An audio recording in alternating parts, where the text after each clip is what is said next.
al padre Eduardo Chávez, y tuve la fortuna de conocerlo y coincidir con él en la ciudad de Roma del 98 al 2000. Mientras yo estaba estudiando y residía en el Colegio Mexicano, el padre estaba también residiendo en el Colegio Mexicano, haciendo todos los trabajos de investigación correspondientes para la causa de canonización de San Juan Diego. Y toda esta circunstancia que tuvo como doctor en historia lo llevó a especializarse en algo muy significativo para todos nosotros los mexicanos, que es el hallazgo de Juan Diego, el manto de la Santísima Virgen de Guadalupe. Y me alegra mucho que el padre haya aceptado venir para compartir con esta comunidad pues una parte de su tan largo trayecto de investigación. Bienvenido, padre. Gracias, padre. Y quiero pedirle a Jaime Salazar, feligrés de esta comunidad, que le haga el favor de leer, así en una síntesis, parte del currículum de Monseñor Eduardo Chávez. Buenas noches. Vamos a hacer un esfuerzo de sintetizar, porque la verdad el currículum de Monseñor Eduardo es muy amplio. Él es canónigo, nació en la Ciudad de México el 31 de diciembre de 1956, es sacerdote diocesano, ordenado presbítero en la Catedral Metropolitana de la Diócesis de México en agosto de 1981.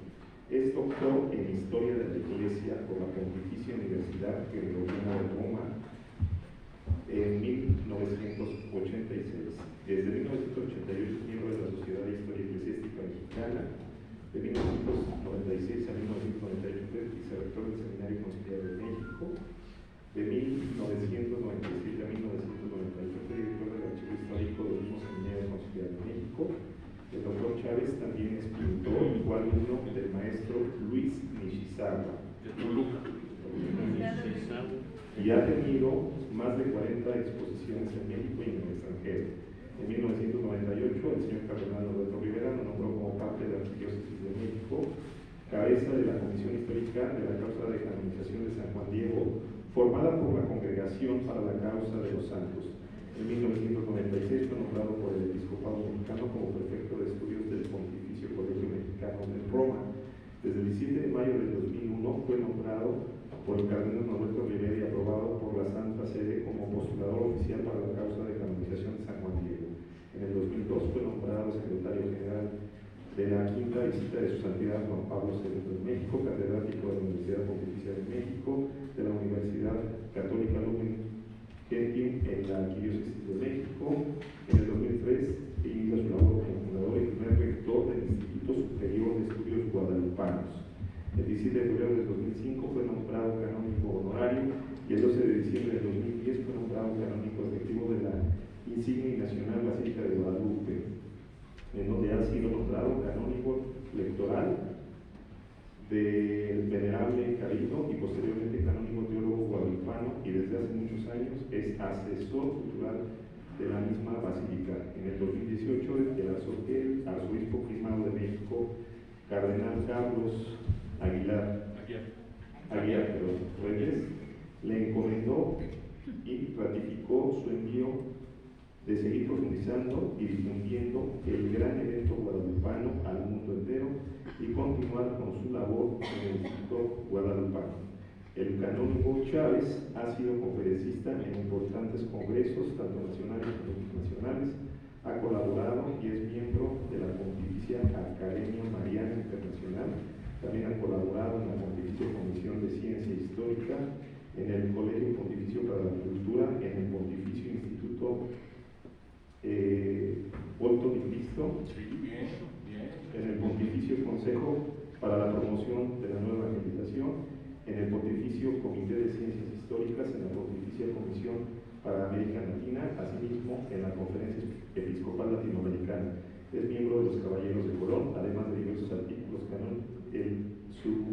El canónigo Chávez ha publicado más de 60 obras la mayoría sobre el acontecimiento guadalupano. Como pueden ver, tenemos yo me atrevo a decir, al mejor experto en el conocimiento del acontecimiento guadalupano, no solo en México, en el mundo. Y lo van a ver, realmente ustedes que se dieron la oportunidad de presenciar esta conferencia, se van a dar cuenta de lo que digo y no se van a arrepentir. Vamos a disfrutarla y muchas gracias. Gracias, qué amable.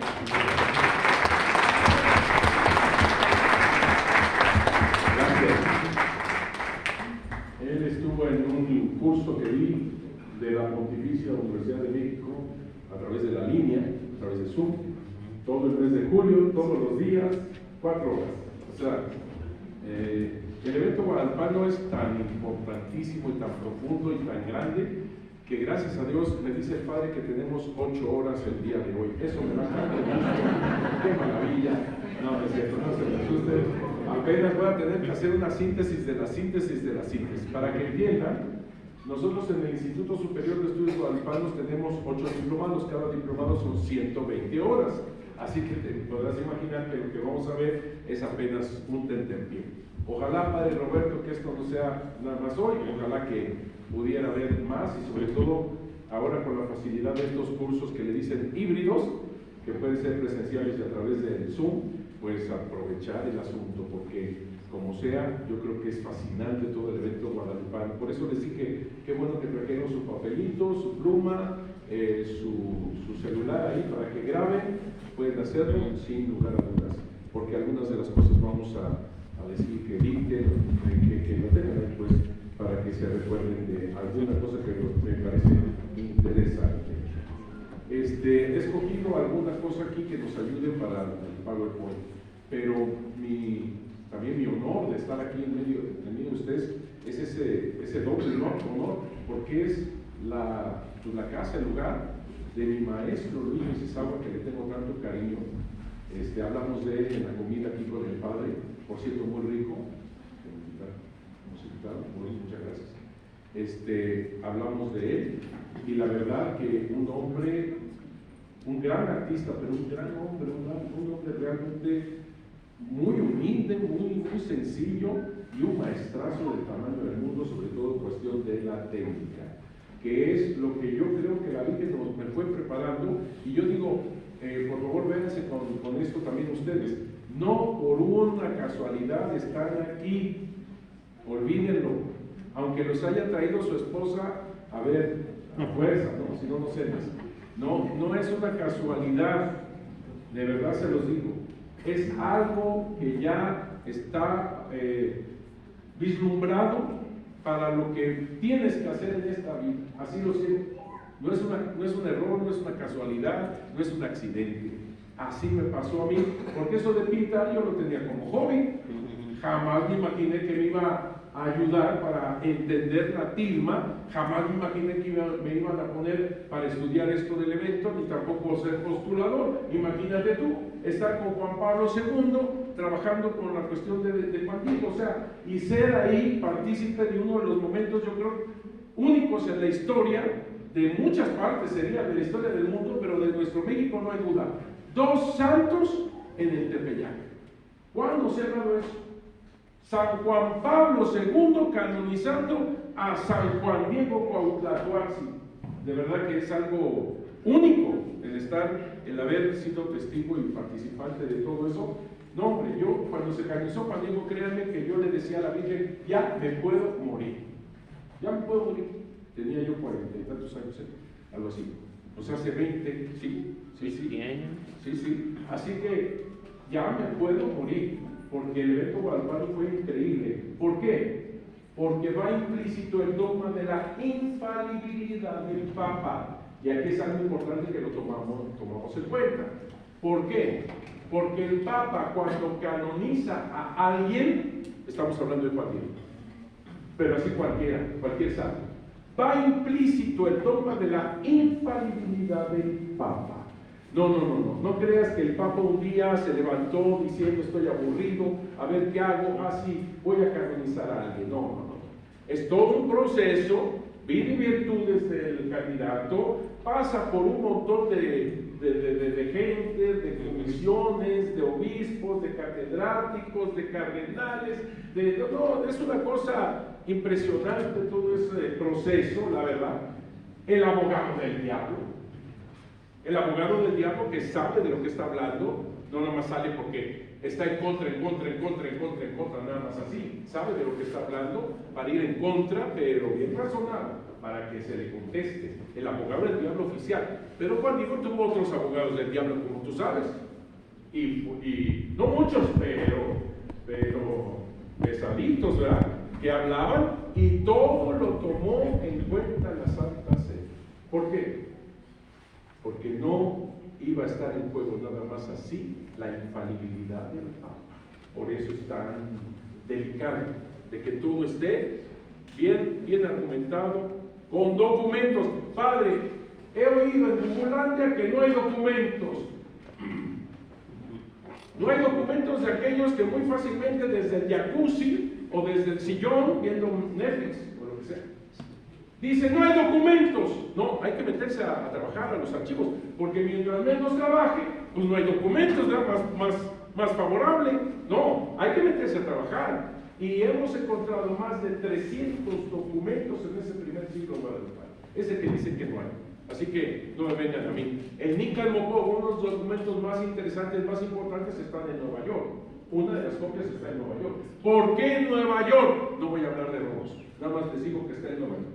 Otros documentos están en Londres, otros en París, otros en el Archivo Secreto Vaticano, donde yo trabajé mucho tiempo, otros en el Archivo de España, por supuesto, otros en el Archivo de México, por supuesto. Uno de los documentos más importantes está en el Archivo Histórico de la Basílica de Guadalupe, que me lo encontré, ahora sí que gracias a Dios, y lo digo con toda libertad, gracias a Dios se encontró ese documento, como son las informaciones jurídicas de 1666. Informaciones jurídicas, lo estás grabando, Informaciones jurídicas de 1666. Padre, ya pasó el siglo ese guadalupano, entonces ya no cabe estas informaciones jurídicas de 1600. Claro que cabe. ¿Por qué? Porque es un compendio de documentación, entrevistas a los ancianos de más de 100 años. Entonces está hablando del siglo XVI. Nos están entrevistando a unos indígenas de más de 100 años. Hay un indígena que dice tener 85, a mí se me hace que tiene más, porque ya sabes cómo son las mujeres, se quitan la edad, pero son de más de 100 años. Entonces estamos hablando del siglo XVI. Y todavía ellos dicen, mi abuelo, mi tío, mi papá me dijo esto, me dijo lo otro, escuchó de boca de Juan Diego, mi tía María Pacheco, y a todos los sobrinos los tenía ahí hablando del evento guadalupano porque lo sabía de boca de Juan Diego.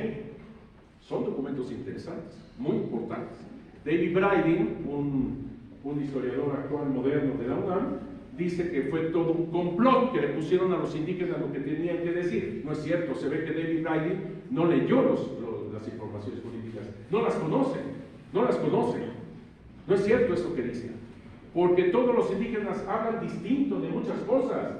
Solamente 3 de los indígenas nos hablan que dejaron los criados afuera de la casa de Zumárraga 1 hora y media esperándolo, 3 solamente.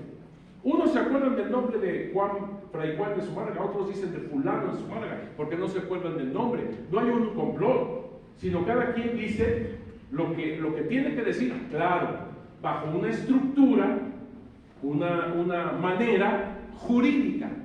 Lo explico. Ustedes tienen sus escrituras de su casa, ¿verdad? Y te puedo apostar que todas se parecen, en figura todas se parecen, todas comienzan casi igual. Pero una tiene una fecha, otro tiene otra fecha. Uno tiene unos metros, otro tiene otros metros. Obvio, cada quien tiene su casa con sus escrituras. Las escrituras se parecen, pero hay que leerlas para ver que mi casa no es tu casa. Bueno, sí, mi casa es tu casa, como decimos. No es mi casa, es tu casa. ¿Ok? Entonces, igual, tienen una estructura jurídica, pero hay que leerlas para entender cada una de estas cosas. En esas informaciones jurídicas de 1666, también es la primera vez que analiza la imagen cerca. Los paramédicos, que se le llamaban los químicos. ¿Cómo es posible que ha durado tanto tiempo? 1666. ¿Qué diremos ahora? 500 años. ¿Cómo es posible que ha durado tanto tiempo sin protección durante 116 años? Imagínate tú, un ejemplo. Nosotros, ya viste que fui postulador de la causa de canonización de San Juan Diego, y ahorita sigo explicando más sobre esto de Juan Pablo II y la canonización. Nada más les digo esto. Cuando nosotros tuvimos la dicha de esta canonización, pusimos una imagen de San Juan Diego, lo más grande, ahí afuera de la tienda. No le pusimos vidrio para que no hiciera flachazo, pero se le puso un protector, una especie de barniz. La gente lo tocaba, la tocaba. En 2 meses, Juan Diego ya no tenía manos y la gente tocaba el muro que estaba atrás de la imagen. Se había acabado la imagen, la tuvimos que cambiar y poner el vidrio. Porque esto se lo acaban. ¿Cómo es posible que la imagen de la Virgen de Guadalupe estuvo 116 años?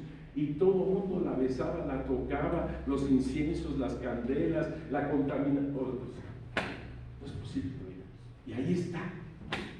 Y es un temple, cuatro diferentes técnicas de pintura. 4. Y eso lo supe por nuestro maestro. Por eso estoy tan contento de estar aquí en la cuna de mi maestro y también con personas de Toluca, de esta área, que es una de las más grandes peregrinaciones que llegan a la casita sagrada en sus peregrinaciones. Es de lo más grande. Así que cómo no voy a estar contento hablando precisamente de que en la canonización de San Juan Diego va implícito el dogma de la infalibilidad del Papa, cuando el Papa, después de todo ese proceso, declara: este hombre está en el cielo. Ahí entra la infalibilidad del Papa. Ahí entra la infalibilidad del Papa. ¿Cómo sabes que está en el cielo? Hay un proceso, pero llega un momento en donde él expone su infalibilidad. No estamos hablando de un dogma nuevo, forma parte de la infalibilidad del Papa. Este hombre está en el cielo. Segunda cosa, este hombre es modelo de santidad para el mundo entero. Tercera cosa, este hombre es fuente de unidad entre el cielo y la tierra. En esas 3 cosas está la infalibilidad del Papa en toda canonización. Fíjate lo que te estoy diciendo, porque has escuchado de repente que dicen: tú puedes creer o no creer en la devoción guadalupana, no es dogma de fe, no pasa nada. Mira, no se puede decir eso después de la canonización. Forma parte del dogma de fe de la infalibilidad del Papa. Así como te lo digo. Antes se podría decir algo así, antes de la canonización, después no. Porque el Papa no nos pondría como modelo de santidad a alguien que nos mintiera. Por lo cual nosotros conocemos a Juan Diego, el evento guadalupano. Y entonces aquí te pongo, apúntele ahí, la fuente primigenia. ¿Cómo es que nosotros sabemos del evento guadalupano? Porque seguramente alguien te dijo: fueron los misioneros quienes inventaron esta historia, este cuentito evangelizador y que tuvo pegue. No es cierto, no es verdad. Eso no es cierto, es totalmente falso. Se ve que les falta conocimiento de los documentos históricos, en donde son los misioneros que no quieren a la Virgen de Guadalupe. ¿Sí sabías eso? ¿Franciscano? ¿Algún franciscano? Para hablar con confianza, sin vergüenza. Los franciscanos no entendían la inculturación que ella hace. Los franciscanos están desconcertados ante la Virgen de Guadalupe. Ahí tienes a Fray Bernardino de Sahagún. ¿Dudas de mí? Léelo. Ahí está en el libro de Fray Bernardino de Sahagún, donde dice: hay tantas imágenes en muchas partes, en muchos templos, y vienen aquí de esta manera tanta gente. ¿No será acaso esta imagen satánica? Eso dice el Fray Bernardino de Sahagún.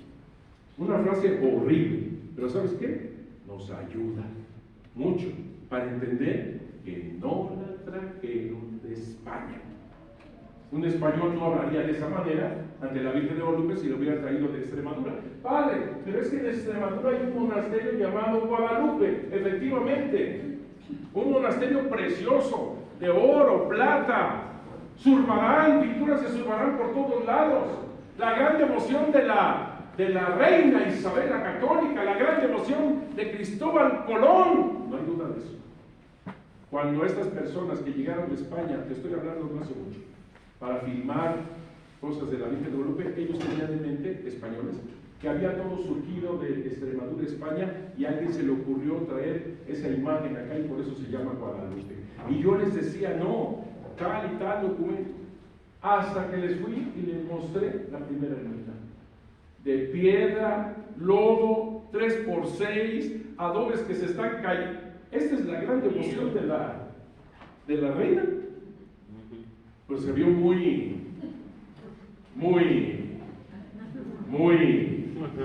ayúdenme, muy, exacto, ¿no?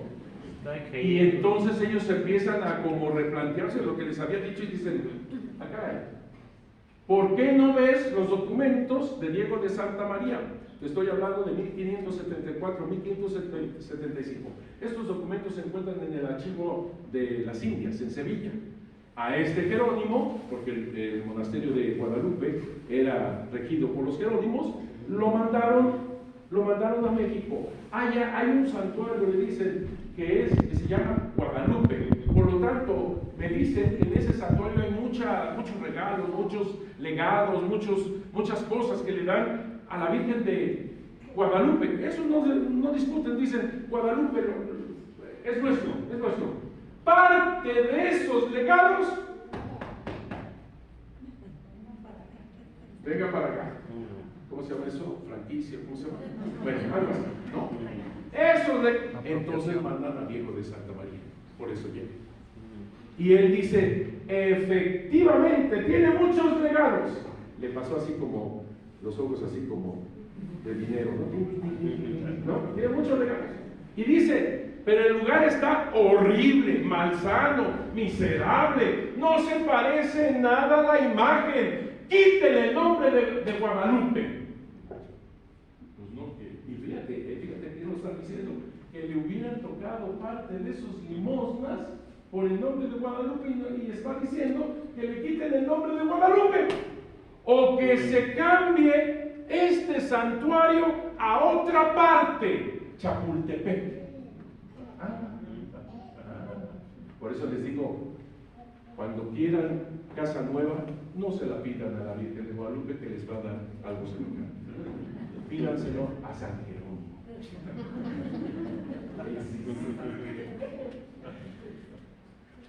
Conclusión, no la trajeron los españoles y están desconcertados, porque los españoles, estamos hablando del siglo XVI, tenían esta idea de quitar todo lo religioso que no fuese de Jesús e imponer la cruz de Cristo. Era su manera obligatoria, su forma de vivir su fe. Destruir toda otra religiosidad. ¿Por qué? Porque toda otra religiosidad viene de Satanás. Y entonces cuando vienen a México, vienen a hacer una batalla cósmica en contra del diablo. Esa es su idea. Pero fíjate qué bonito, fíjate en el fondo qué bonito. ¿Por qué? Porque lo que vienen a hacer los misioneros es quitar al diablo del corazón de estos indígenas que ellos consideran seres humanos dignos de bautismo y de salvación. En el fondo, es confirmar que el indígena es un ser humano. Pero lo hacían a su manera. Hay que arrasar con todo e imponer la cruz de Cristo. La Virgen de Guadalupe no hace eso. La Virgen de Guadalupe no hace eso. Aquí me da pie a decir otra cosa.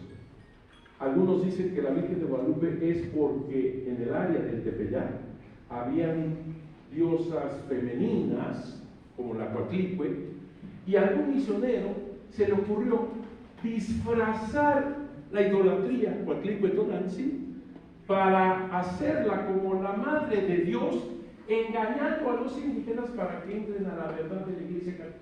Nada más Falso, no es cierto eso, no es verdad. Todos, y puedes ver los documentos, todos los misioneros vienen a una batalla cósmica.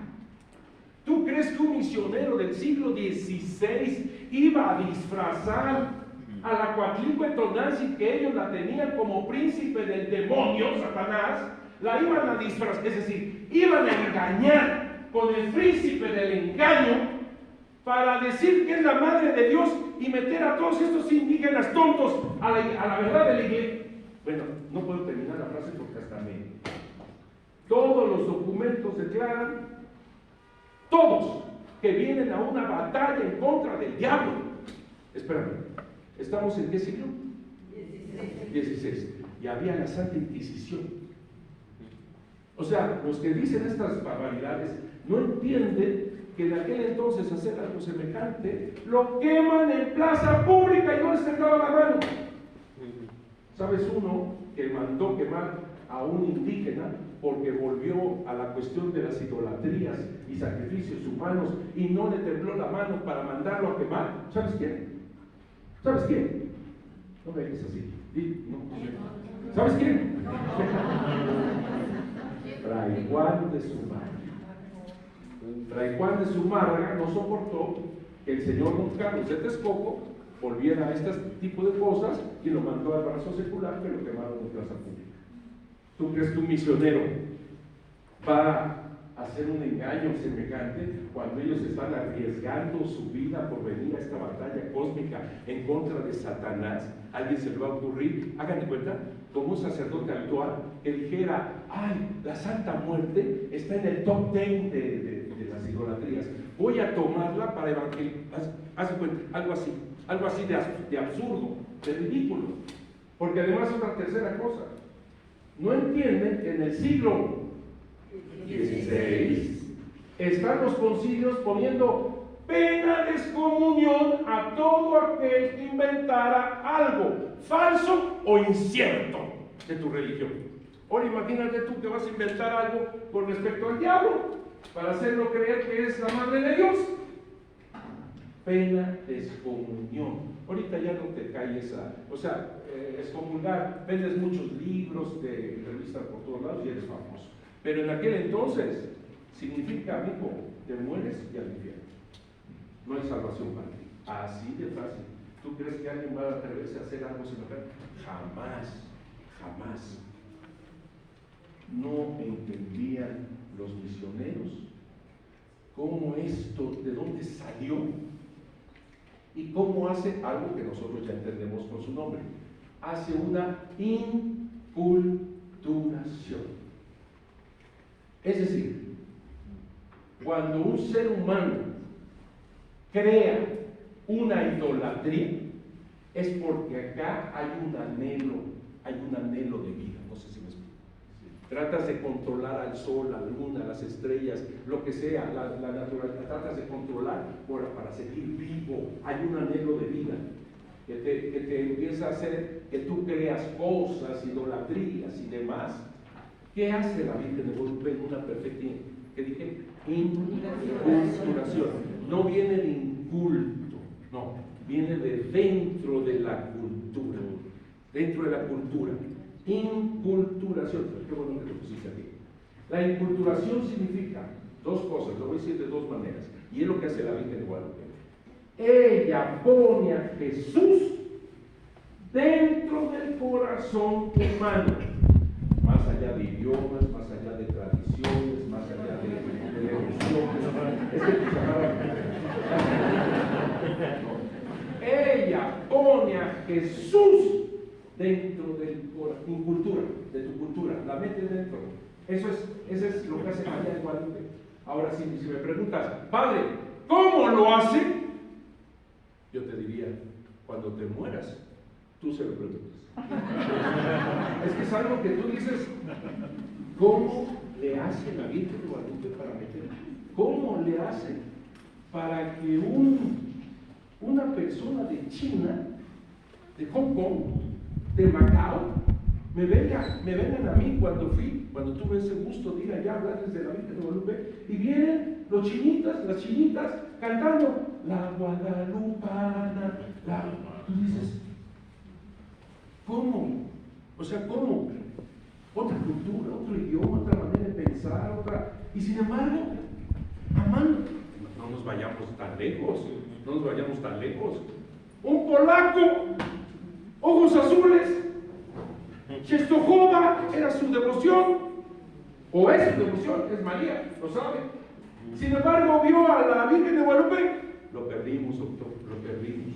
Se enamoró, Juan Pablo II se enamoró de la Virgen de Guadalupe. ¿Sabes quién te dice?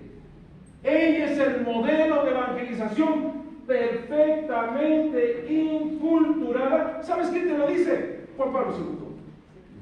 Juan Pablo II. Juan Pablo II. Lo voy a decir de otra manera. Lo mismo, inculturación, pero de otra manera. Ella sabe tomar lo bueno y verdadero, eso lo dice el Concilio Vaticano II, semillas del verbo. Lo bueno y verdadero, lo que ya Dios sembró en tu corazón, porque todo ser humano es hecho a imagen y semejanza de Dios. Todo ser humano. Por eso Él ya sembró cosas buenas, verdaderas, grandes, preciosas dentro de tu corazón. ¿Me expliqué?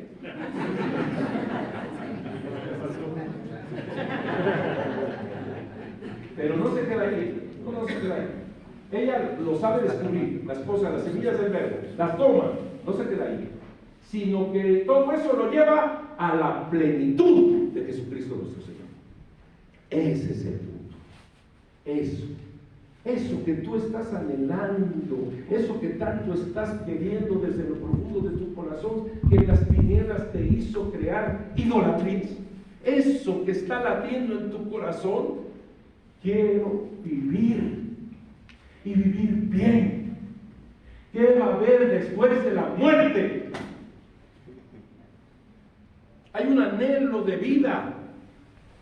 Eso, ella lo pone a quien es el camino, la verdad y la vida. Así que la Virgen de Guadalupe, mija, escucha bien.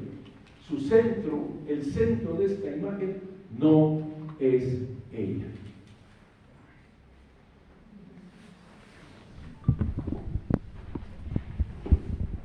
Yo no estoy diciendo que no sea importante ella.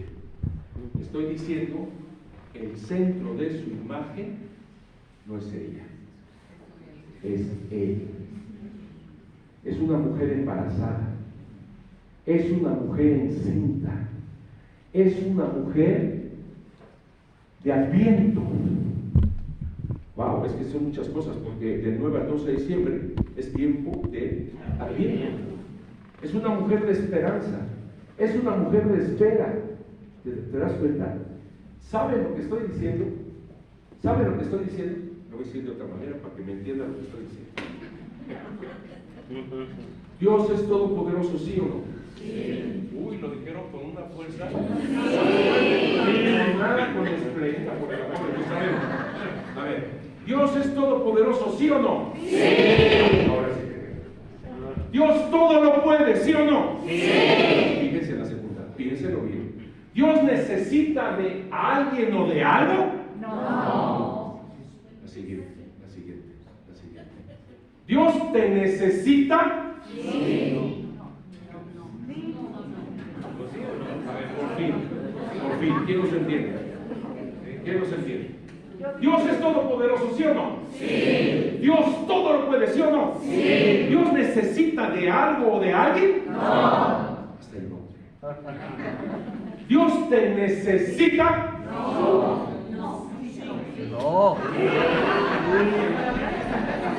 Con razón no nos entiende ni su casa. Obviamente tiene jiribilla, obviamente, pero te das cuenta. Dios, ¿cómo te va a necesitar a ti si un virus te mata? O sea, ¿qué no te hace? ¿Cómo te va a necesitar el Dios omnipotente, creador? O sea, ¿cómo? Si ve, nomás vete, tantito, ¿no? Y aquí está la respuesta. Dios que no te necesita para nada, ha querido necesitarte. ¿Me expliqué? Sí. Es puritito amor misericordioso de Dios. Dios que no te necesita, ha querido necesitarte. Él te elige para la vida. Y Él te elige para esta historia de salvación, así como eligió a María y la preparó. Falta algo. No es suficiente. Falta algo para que sea el amor. Falta la libertad. Porque a la fuerza, mijo, mija. Como esos dictadores de repente que dicen, así va a ser porque es lo que tú necesitas. No, ya. ¿Me explico? Aunque sea cierto, si no hay libertad, no hay nada. Y mira qué manera de hablar, de decir su libertad, María. Soy la esclava del Señor. Hágase en mí según tu palabra. Hasta me pone, te lo juro que estas frases a veces, cuando lo veíamos en teología y esas cosas, no me causaban tanta, no sé, como ahora. Porque gracias a ese sí de María se da el milagro de la redención. Sacerdotes, lo entendí yo. En el momento en donde uno está levantando en la misa el cuerpo y la sangre de nuestro Señor Jesucristo, ahí implícitamente está el fiat de María. Gracias al sí, gracias al gran poder y amor de parte de Dios, estamos de acuerdo, pero también gracias al sí que se incluye en el inmenso amor. ¿Te das cuenta de lo que estoy diciendo? Así que Jesús tiene una madre y lo que estás viendo es la encarnación del Verbo. No estás viendo a María solamente, estás viendo la encarnación del Verbo. Y esta es otra cosa que me pone, ¿por qué? Por el cordón umbilical. Por el cordón umbilical. Yo antes no tenía tanta así del cordón umbilical, me lo hicieron ver los indígenas. ¿Por qué? Porque los indígenas cuando nacía una niña, le cortaban el cordón umbilical y lo enterraban en lo más sagrado de la casa, que es el fogón. ¿Por qué el fogón? De la cocina, de donde hacían los alimentos. ¿Por qué el lugar más sagrado? Porque ese fuego se obtenía del fuego nuevo que hacían en Panquetzalistli. ¡Wow! ¡Brutal! Ya apuntaste, ¿verdad? Panquetzalistli. Ya lo apuntaste, ¿verdad? Panquetzalistli. Padre, eso a mí se me va a olvidar. Panquetzalistli. Para que no se te olvide, nada más acuérdate, la señora que espera a su marido a las 3 de la madrugada, Panquetzalistli. No se les va a olvidar, te lo juro que no se les va a olvidar. Con esta técnica moderna que estoy haciendo, en Estados Unidos una americana me saludó después de 5 años diciéndome Panquetzalistli antes de Good Morning, ¿no? O sea, porque no se le olvidaba. ¿Por qué es tan importante? Porque es el solsticio de invierno. ¿Por qué es importante para la Virgen de Guadalupe? Porque ella se aparece el solsticio de invierno, dándonos el fuego nuevo. ¡Wow! Es que son tantas cosas. ¿Me explico lo que quiere decir? Padre, solsticio de invierno, 12 de diciembre, no lo es. Solsticio de invierno, ¿cuándo es? ¿Quién dijo eso? ¿Quién dijo eso del 21? Venga, no tengo que avanzar. Tengo que avanzar. No fácilmente. Venga.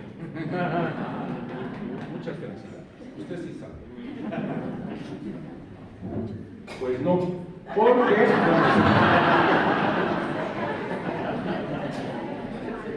tienes toda la razón cuando es el calendario actual, gregoriano. Pero estamos hablando de 1531, que está en juliano, equivocado por 10 días. Así que del 11 al 12 de diciembre de 1531 caía el solsticio de invierno. Los indígenas, sea juliano, rogaciano, gregoriano, eso a ellos no les interesa.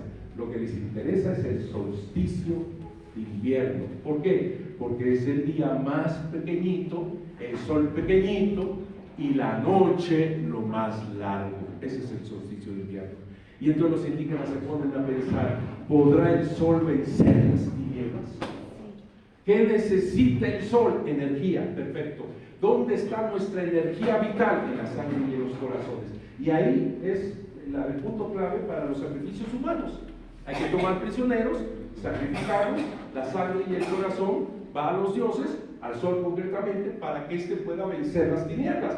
A esos días anteriores, a este solsticio de invierno, estoy hablando de una fiesta que se hacía antes de la llegada de los españoles, porque cuando llegan los españoles, la conquista, quita todo eso. Estoy hablando de una fiesta que se hacía antes de la llegada de los españoles. Y entonces los indígenas hacían sacrificios humanos, pero también muchísimos ayunos. Y a eso los primeros misioneros dijeron, son sus cuaresmas. La palabra cuaresma, que es muy católica, lo aplicaron los misioneros a esto que vivían los indígenas. Cuaresmas. ¿Cuántos días son? 40 días. ¿Cuántos días de ayuno y penitencia de esos 40? Siguiente. O sea, la verdad, nuestras formas de vivir la cuaresma dejan mucho que desear. No como carne roja, pero ¿qué tal los mariscos? ¿Qué tal el guachinango? ¿Qué tal? ¿No? O sea, son cosas así, ¿no? Padre, un sacrificio enorme, no veo la tele, grabé mi programa favorito y después lo veo. O sea, son cosas que te diré. Los indígenas, 80 días, todos los días, a base de tortilla, sal y agua. Y las penitencias era sacarse sangre de las piernas, de los brazos, de los labios, de la lengua, de las orejas. Están los sacerdotes aquí, lo voy a decir porque generalmente no lo digo. Pero los sacerdotes indígenas se perforaban los genitales con una púa de maguey, se perforaban y por ahí se pasaban una cuerda de 10 metros. Lo digo por si acaso algún padre quiere comenzar una inculturación de esa manera. Eso sí son sacrificios. Eso sí son sacrificios. Padre, usted está vacilando. No, ve Montoliña y se asusta de lo que hacía. Y estamos hablando de franciscanos del siglo XVI. O sea, es tremendo lo que hacen los indígenas. Todo para que surja el sol y ellos tener vida. Ellos quieren seguir vivos. Este es el anhelo de vida que te estoy diciendo, lo más importante. Y hacían todo eso para que el sol pudiera tener fuerzas y destruir las tinieblas y ellos pudieran vivir 52 años más por el amor de Dios. Ahora entiendes por qué la Virgen de Guadalupe se aparece del 9 al 12 de diciembre, ofreciéndoles, como ella dice, el sol que viene de lo alto para no morir jamás. Te estás dando cuenta de la inculturación. ¿Ves? La inculturación.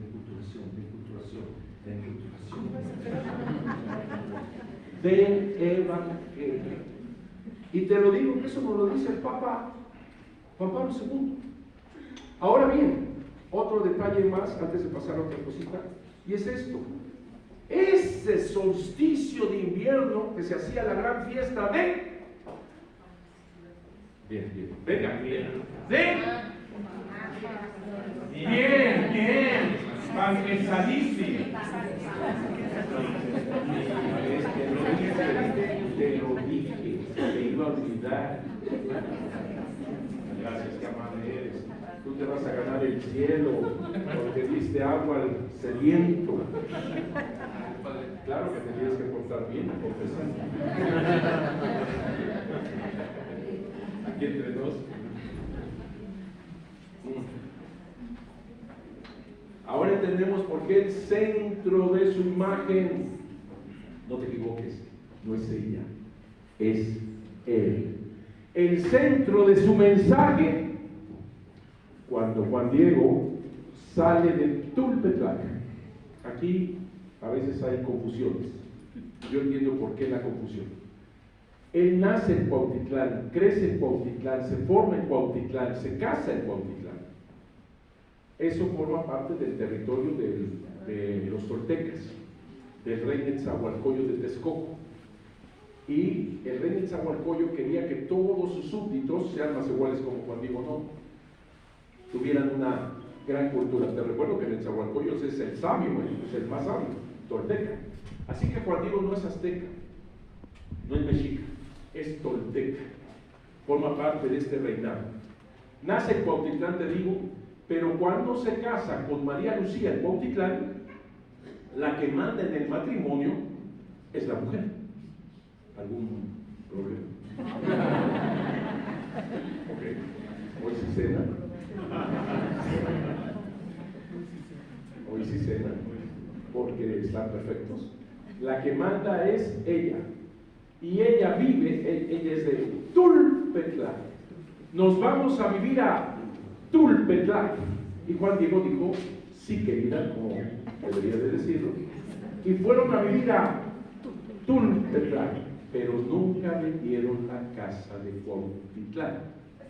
¿Por qué? Porque en esa casa se casaban, se nacían. Te estoy diciendo que el cordón umbilical de la mujer se enterraba, sus muertos se enterraban ahí. No venden los indígenas su casa paterna, es parte de su raíz, de su historia, de su tradición. Así que él tenía Cuautitlán y Tulpetlán. Pero saliendo de Tulpetlán, claro, la meta de Juan Diego no es el Tepeyac, no es el Tepeyac. Juan Diego no va al Tepeyac, para que me entiendas. Juan Diego va a Tlatelolco, al catecismo. El cerro se le atravesó, para que me entiendas.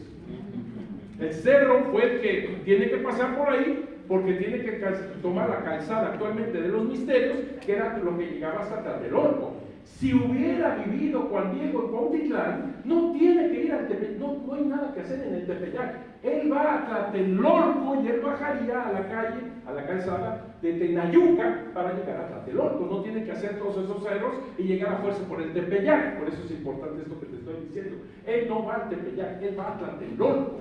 Y como sale de Tulpetlac, entonces tiene que pasar por ese cerro, seco, árido, pedregoso, sin vida.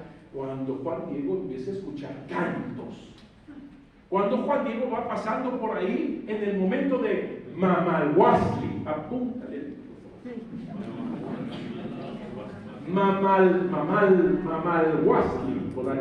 Mamalhuasli, que significa al romper el alba, al romper el alba. Cuando comienza a amanecer, cuando el primer rayo de luz se asoma, rompiendo las tinieblas, te das cuenta que estamos cerca de esa fiesta que ya no se celebraba, pero esa fiesta era precisamente la fuerza del dios Sol para ellos, Huitzilopochtli, que podía romper las tinieblas. Estamos hablando de que ya no se da eso, y estamos hablando que los primeros franciscanos trataron de destruir cuanta idolatría podían. Estamos hablando ya de un cristianismo muy inicial, digamos así, cuando Juan Diego pasa por ahí en el tiempo de a romper el alba. Venga. Bien. Le está saliendo lo tolteca así de la fuerza. Está saliendo. ¿No? Mamalhuasli. Bien, al romper el alba. Y entonces comienza a escuchar cantos. Otra connotación importantísima para el indígena, flor y canto significa la verdad divina. La verdad divina. Por favor, fíjate en todas estas connotaciones que te estoy diciendo para que entiendas que ningún español del siglo XVI se le ocurre nada de esto que tiene mucho que ver con la inculturación indígena. Jamás. Ellos venían a evangelizar. ¿Tú crees que van a hacer una historia en donde el personaje principal es un indígena recién convertido y que va al catecismo a Tlatelolco? Así que todo es muy a lo indígena, pero tremendamente inculturado. ¿Me explicó? Así que es brutal. Me detengo ahí. Mamalhuasli, me detengo ahí.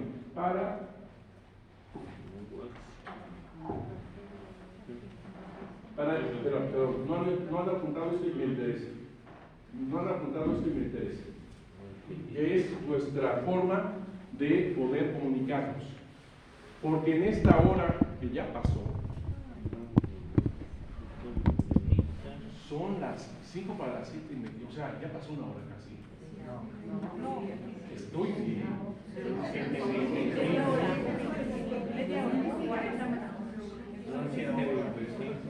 50 minutos exactos. Wow, se me hizo como agua porque voy a presentar apenas la primera imagen. Ahí, en esa imagen, está cómo nos vamos a comunicar. Guadalupe1531@hotmail.com y www.morenita.tv. Morenita.tv, más fácil, no, o sea, morenita.tv. Nosotros registramos ese Morenita antes de, ya sabes qué, morenita.tv. Me dice una señora muy curiosa, me dice, padre, no entro, pues ¿cómo le pones? Morenita, te está viendo. No, te ve. Morenita.tv. Y eso, ¿te acuerdas? Muy bien, dicho lo cual, pasamos a Juan Pablo II. Fíjate por favor, y América, que históricamente ha sido y es crisol de pueblos, ha reconocido en el rostro mestizo de la Virgen del Tepeyac, bien dicho, en Santa María de Guadalupe, bien dicho. Ella no tiene un nombre indígena, no es Cuetzalalupeo como por ahí han sacado, no es Cuetzalalupeo o algo así. Y a muchos se enojan porque pues ya lo han dicho, ya lo han divulgado como gran ciencia, y con todo respeto no es cierto. Ella siempre dijo Santa María de Guadalupe. Por eso los españoles, ahí tienen los documentos, pretenden quitarle el nombre de Guadalupe. Si hubiera tenido otro nombre, no hubiera sido el problema. ¿De dónde salió pues eso de Cuetzalalupeo? Hay una persona, después de 100 y tantos años, que se llama Luis Becerra Tancó, apúntele ahí, quien en 1675 escribe su libro, que lo escribió antes. Murió en 1672, pero se lo publicaron en 1675, Felicidad de México. Luis Becerra Tancó. Este señor era nahuatlato, o sea, sabía náhuatl, daba clases en la universidad. Y este señor fue el que lucubró eso, cuando dice, no pudo ser Guadalupe porque a quien le entrega su nombre completo es a Juan Bernardino, que es náhuatl. Y en náhuatl no hay sonido G ni sonido D. Así que tuvo que haber entendido y empieza con sus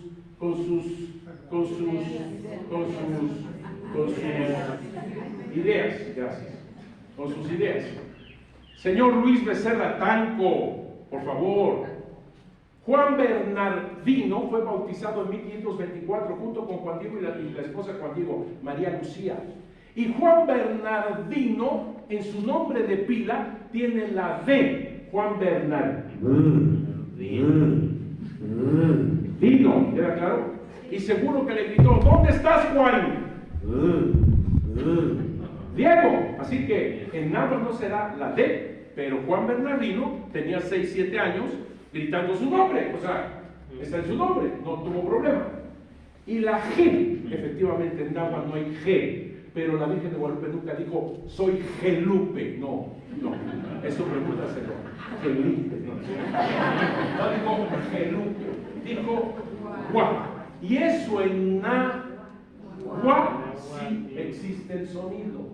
Teotihuacán, aguacate. Mi esposo se está saliendo del le salió lo indígena, ¿no? Le salió lo tolteca. Así que entendió perfecto María de Guadalupe, ningún problema. ¿Y por qué yo insisto en su nombre? Porque como todo judío, ella es judía, dijo mi hija. El nombre es importantísimo, los padres lo saben. Para un judío entregar su nombre es entregarse a ellos mismos. Por eso es tan importante que Jesús le haya cambiado a Simón Pedro, porque tiene una misión ese nombre. Por eso es tan importante. El nombre de Santa María de Guadalupe es muy importante. María, ¿quién se llama María? María. Bastantes. Aquí unas 7, 8, acá más todavía. Perfecto. El nombre de María es el nombre más hermoso del universo. Lo siento por las otras como se llaman. Es verdad, lo digo siempre. Ahí te va. María, lo estás apuntando. María, la elegida por Dios. Segundo significado de María. La iluminadora. Ella no es la luz. Ella ilumina, está exaltando a Jesús en su nombre. ¿Te das cuenta? La iluminadora. Tercero, la más hermosa. Hoy sus esposos de estas Marías no duermen porque los van a traer a codazos. ¿Te fijaste lo que dijo el padre Chávez? La elegida por Dios, la iluminadora, la más hermosa, de origen judío, María. Guadalupe, de origen árabe, el cauce del río. Ella no es el agua viva es Jesús. Está exaltando nuevamente a Jesús. Ella conduce a Jesús. Es el cauce del río, el cauce del agua. Padre, he escuchado que también se dice río de piedras negras, río de lava negra. Estamos hablando de lo mismo, estamos hablando del lecho, de las piedras, del lecho, del conducto.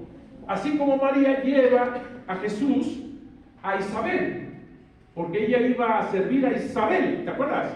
E Isabel le dice: ¿quién soy yo para que la madre de mi Señor venga a verme? Apenas llegó tu saludo a mis oídos, el niño, Juan el Bautista, el niño saltó de gozo. ¿Te das cuenta de lo que estoy diciendo? El primero que exalta a Jesús es un niño que todavía no nace. Y aquí entramos a otro punto de la vida. Y por eso te digo que es brutal eso de que el cordón umbilical, ¿por qué? Porque Jesús quiso a una madre, porque ella le dijo: hágase en mí según tu palabra, porque Jesús en su inmaculado vientre, te lo digo de esta manera, el papá, para con su hijo, solamente lo puede tocar por fuera y saber que se está moviendo, punto y basta. La mamá no.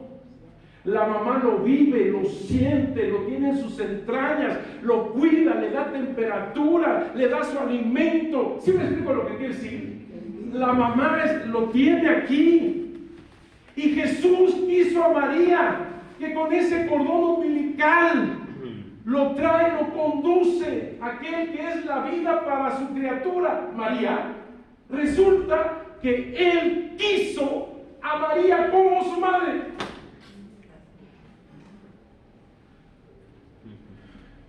Esto es brutal, porque entonces entendemos que en el Tepeyac no vino María solamente, vino Jesús. Quien hace sagrado al Tepeyac es Jesús por María, quien lo conduce, quien ella nos ilumina, por quien es la luz, que es Jesús. Por eso su nombre es tan brutal. ¿Por qué también? Porque está uniendo lo judío y lo árabe, que se tratan de matar siempre. ¿No me creen? Perdón, la televisión. ¿No me creen? Se quieren matar. En ella es la unidad de la fraternidad. En ella es madre de la humanidad. ¿Te das cuenta de lo que estoy diciendo? Ella está tomando lo judío y lo árabe, que al final de cuentas son los hijos de Abraham. Ella está tomando con ello toda la humanidad, como se lo dijo Juan Diego: soy tu madre, la madre de todos aquellos que en esta tierra están en uno, y de las demás variadas estirpes, naciones. 4 cosas: los que me amen, los que me busquen, los que a mí clamen, los que confíen en mí. Ahí está tu libertad. Yo te amo porque soy tu madre. Falta que tú, con tu libertad, hagas esto, un acto de amor. ¿Me expliqué? ¿No es brutal? Es que tenemos esto. Ahora entiendes que Lourdes, Fátima, la que quieras, claro que es la madre de Dios, estamos hablando de la misma mujer, por el amor de Dios, pero ahora entiendes ¿Por qué el Papa en 1754, sí, 1754, apúntele, el Salmo 147 dedicado al pueblo de Israel, Dios no hizo cosa igual con nación alguna, lo proclamó para México cuando entendió esto? Dios no ha hecho cosa igual con nación alguna. ¿Te das cuenta de lo que está haciendo el Papa? El pueblo israelita es elegido por parte de Dios. Y con la Virgen de Guadalupe nos damos cuenta que Dios sigue eligiendo a este pueblo de México para el mundo entero. Había un sacerdote de Los Ángeles, quien en su libro, en tiempos de la postulación, en su libro dijo: ¿qué se cree México? Como para pensar siquiera que Dios se hubiera fijado en él con el evento guadalupano. ¿Qué se cree México que es? Yo me molesté cuando escuché eso, pero recapacitando un poquito y viendo cómo estamos en México, tuve que decir: tienes toda la razón. Nosotros podríamos contestar solamente como Juan dijo: soy